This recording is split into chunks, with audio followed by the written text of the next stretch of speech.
بھائی کا سوال ہے علی بھائی، مجھے ہر وقت موت کا ڈر لگا رہتا ہے، آخر اس کی وجہ کیا ہو سکتی ہے اور اس کا علاج کیا ہے؟ کیا یہ کوئی نفسیاتی بیماری ہے؟ سر اس تو چنگی گالی کوئی نہیں ہے کہ کوئی شخص اپنی موت کو یاد کرے.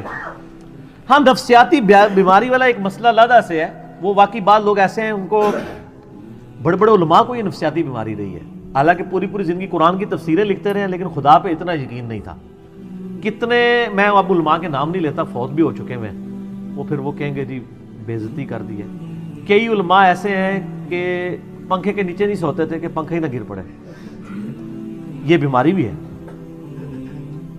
کئی لوگ جو ہیں وہ سفر نہیں کرتے ہوائی جہاز کا کہ کہیں ایئر کریش ہی نہ ہو جائے. ہاں نہیں بیماری ہے یہ لوگوں کو نا، اور یہ بیماری کا علاج صرف یہ ہے خدا پہ یقین. اور میں کہتا ہوں ایک مسلمان کو یہ بیماری ہو نا سر، اس کو تو اپنے ایمان کی فکر کرنی چاہیے. اس کا مطلب اس کا ایمان ہی مکمل نہیں ہوا ابھی. قرآن پاک میں جگہ جگہ ہے کہ جب موت کا وقت آ جائے گا نا ایک لمحہ آگے اور پیچھے نہیں ہوگا. یہ بات لوگ کرتے ہیں، یقین کسی کا نہیں ہے الا ماشاء اللہ. ٹھیک ہو گیا. اور یہ یقین ویسے اسی وقت بندے پہ آتا ہے جب بندہ موت کے منہ سے نکلے. میں ایک دفعہ نکلا ہوں نا تو مجھ سے کوئی پوچھے تو میں کہتا ہوں جی دنیا پوری مل کے بھی ایک بندے کو نہیں مار سکتی اگر اللہ نے اس کی زندگی رکھی ہوئی ہے، اور پوری دنیا مل کے کسی بندے کو بچا نہیں سکتی اگر اللہ تعالیٰ نے اس کے لیے موت مقرر کر دی. دیکھیں سورہ النساء میں آتا ہے کہ تم اپنے آپ کو مضبوط قلعوں میں بھی بند کر لو نا، موت وہاں بھی آ کے تو میرے. اور سورہ آل عمران میں آتا ہے کہ کچھ منافقین نے کہا کہ ہمارے بھائی اس لیے مارے گئے غزوہ احد میں کہ یہ چلے گئے جنگ میں، دیکھو ہم واپس آئے تھے، ہم تو زندہ بچ گئے ہیں، کاش یہ ہماری بات مان کے اس وقت واپس آ جاتے تو یہ بھی تو نہ مرتے. تو اللہ تعالیٰ نے فرمایا کہ اگر ان کی موت لکھی ہوتی نا تو یہ اپنی مقتل گاہوں کی طرف کھینچے چلے آتے. ان کی موت لکھی نہیں ہوئی تھی. ٹھیک ہے. سورہ لقمان میں آتا ہے نا 5 علوم اللہ تعالیٰ نے فرمایا نا میرے ساتھ خاص ہے، ان میں سے ایک یہ ہے کہ کوئی جان نہیں جانتی ہے کہ اس کو موت کس سرزمین میں آئے گی، کسی کو نہیں پتا. تو یہ موت اگر آپ کو پتا ہے کہ ایک مقررہ وقت پہ آنی ہے تو پھر اس بیماری کا علاج تو ہی ہے، کسی نفسیاتی ڈاکٹر کے پاس جانے کی ضرورت نہیں ہے، یہ اپنے ایمان کا علاج کریں. اور مسئلہ تقدیر اور موت کے حوالے سے میں اکثر یہ آیت سورہ حدید کی کوٹ کرتا ہوں، یہ آپ حفظ جان بنا لیں جی. اعوذ باللہ من الشیطان الرجیم، بسم اللہ الرحمن الرحیم. سورۃ الحدید آیت نمبر 22-23. ما اصاب من مصیبت فی الارض، کوئی بھی مصیبت نازل نہیں ہوتی زمین میں، ولا فی انفسکم، نہ تمہاری جانوں میں، الا فی کتاب من قبل ان نبرأہا، مگر یہ کہ ہم نے لوح محفوظ میں وہ پہلے ہی لکھ لیا ہے. یعنی زمین پر جتنی تکلیفیں آتی ہیں، یعنی کوئی سونامی آتا ہے، سیلاب آتا ہے، طاعون کا مرض پھیلتا ہے، زلزلہ آتا ہے، اللہ تعالیٰ فرماتا ہے یہ ہم نے پہلے لوح محفوظ میں لکھا ہے کہ 8 اکتوبر 2005 کو پاکستان میں زلزلہ آئے گا اور اس میں 1 لاکھ بندہ مر جائے گا. یہ ہم نے پہلے لکھا ہوا ہے سر، آج کا نہیں، جب سے تقدیر لکھی ہوئی ہے. تمہاری جان میں بھی، یعنی کسی کو بلڈ کینسر ہونا ہے، کسی کے گردے فیل ہونے ہیں، کسی کو ہارٹ اٹیک ہونا ہے، کسی نے ایکسیڈنٹ میں مرنا ہے، کسی نے شیر کے منہ میں جا کے مرنا ہے، کسی نے ایئر کریش میں مرنا ہے، کسی نے سمندر میں ڈوبنا ہے. اللہ تعالیٰ فرماتا ہے ہم نے یہ پہلے ہی لکھ دیا، ہماری پیدائش ابھی پہلے. کیوں؟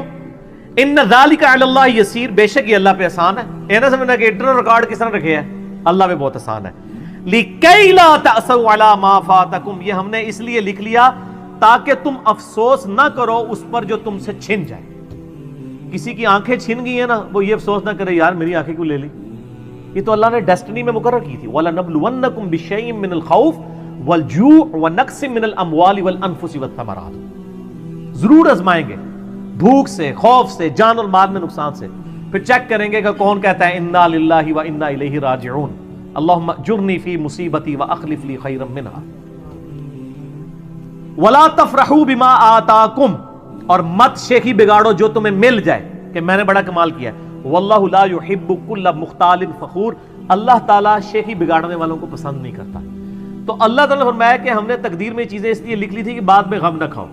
تو سر ہم غم نہیں کھاتے، دنیا میں آپ زندگی گزار ہی نہیں سکتے، کڑ کڑ کے مر جائیں گے اگر ہر چیز کو آپ کیٹر فار کریں گے. یہ کیا ہو گیا میرے ساتھ، یہ کیا ہو گیا. لوگ کہتے ہیں، اگلے دن ایک بھائی کا فون آ گیا جناب، وہ کہتا ہے جب سے نمازیں شروع کی ہیں کاروبار ٹھپ ہو گیا ہے، یہ ہو گیا ہے، وہ ہو گیا ہے.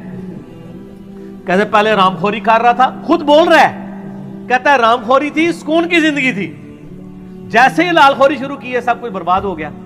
سر یہ آپ کو کس نے پڑھایا تھا کہ حلال خوری کرنے والا اور دین پہ چلنے والا دنیا میں موجوں کی زندگی گزارے گا؟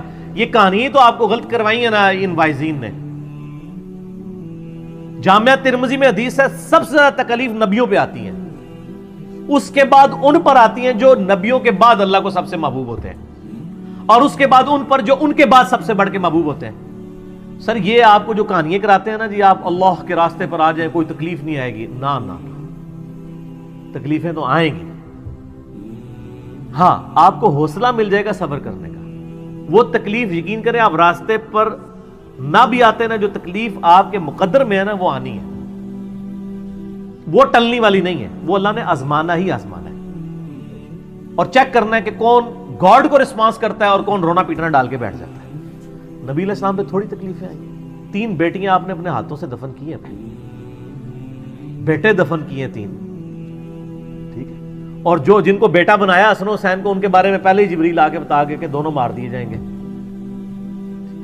بیٹی کو بتا رہے ہیں میرے وفات کے فوراً بعد تو نے مر جانا ہے. ساری بخاری مسلم میں حدیثیں موجود ہیں.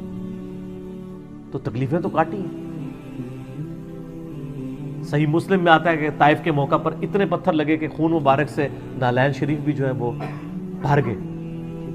اور مسلم کے الفاظ ہیں کہ اللہ تعالیٰ نے پہاڑوں کا فرشتہ بھیجا کہ یا رسول اللہ حکم دے کہ طائف کے لوگوں کو مسل دے اس کے اندر. آپ فرمایا کہ چلو یہ نہیں تو ان کی آنے والی نسلیں تو اسلام قبول کریں گی. اور پھر لوگوں نے دیکھا ہے طائف میں بھی اسلام پہنچا ہے. بنو ثقیف تھے نا, انہوں نے اسلام قبول کیا. ابو عبیدہ ثقفی صحابی ہیں, اور انہی کا بیٹا ہے مختار ثقفی جس نے قاتلین حسین سے بدلہ لیا. اسی بنو ثقیف میں اگر حضور اسی وقت کہہ دیتے تو ختم ہو جاتے. تو یہ نہیں ہے, یہ اللہ کو پتا ہوتا ہے کس کو کس وقت ہدایت ملنی. ٹھیک ہو گیا.